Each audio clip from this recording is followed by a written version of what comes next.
Alam nyo mga kapatid, ang pagkakaiba-iba ng New Year, gaya ng Chinese New Year, yung New Year ng mga Jews, yung New Year ng mga Hindus, yung New Year ng iba't ibang mga bansa, ang malaking influensya nito ay ang religious belief.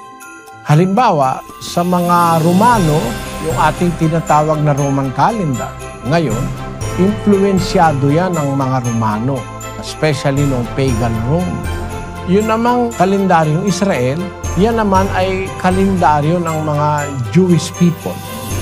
Nag-umpisa yan nung umalis sila sa Ehipto, gaya nung sinasabi ng Diyos doon sa aklat ng Exodo, Kapitulo 12, versikulo 2. Nung aalis na sila sa Egypt, nung ililiberate na sila ni Moises, aalis na sila sa paghahari ni Paraon para pumunta sila doon sa lupang pangako sa Kanaan. Ang sabi ng Panginoon kila Moises at kay Aaron, ang buwang ito'y magiging sa inyo'y pasimula ng mga buwan. Siyang magiging unang buwan ng taon sa inyo.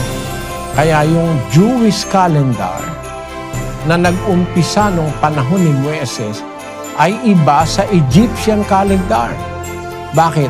Matatandaang ang Egyptian calendar ay nauna dahil ang mga Israelita namaya na sila sa Ehipto ng 430 years bago nag-umpisa yung Jewish calendar. Basahin natin ang 12 ng Exodo.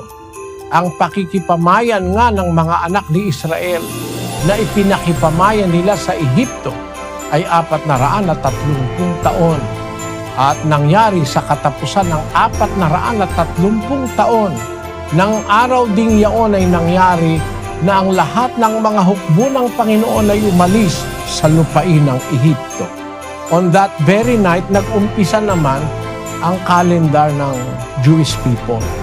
Kaya magkaiba sila ng calendar ng Egyptian calendar kasi 430 years na namayan sila sa Ehipto, and even before they settled in Egypt, meron ng Egyptian calendar.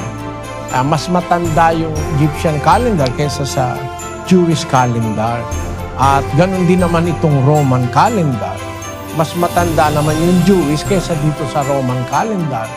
At yun naman Chinese na calendar, matanda rin yun kasi matanda na rin ang dynasty ng Chinese people kung saan nag-umpisa yung kanilang calendar. So, ang masasabi natin, yung mga kalendaryo at yung mga taon na binibilang sa mga kultura at sa mga bansang magkakaiba, most of the time, influensya ng kanilang religious belief. Ayan po ang masasabi natin tungkol dyan.